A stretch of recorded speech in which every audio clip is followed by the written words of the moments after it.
Bugun 8-mart. Hammaning istoriyasi o'sha ertaklarni ko'rib kelyapsan ertalabdan beri. Kimdir gul olgan, kimdir pul olgan, kimdir shokolad, kimdir mashina, kimdir eshak olgan.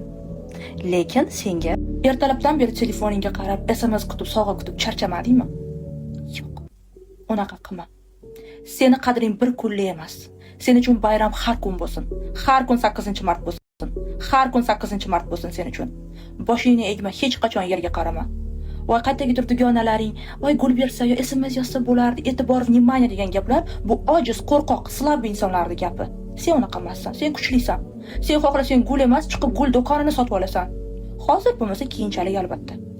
O'zingga ishon, o'zingni sev, o'zingni energiyangga boyitgin. Qaytagidir yo'q, arzimagan sariqchaqa insonlarga vaqtingni, har bitta nervlaringni asragin. Ularga jalqa. O'zingni ehtiyot qilgin. Boshing yurasanmi o'sha gulni bir kunda qurib chirib ketadi. Oynaga qara, o'zing gulsan, gul, kul oynaga qara. Bu jonni o'zim qaladi. Ishon. Hali shunaqa kunlar keladi. Sen kutib emas, sen kuttirib yashaysan. Seni kutishadi boshqalar. Men senga ishonaman. Men seni yaxshi ko'raman. Qani, qo'l tashla.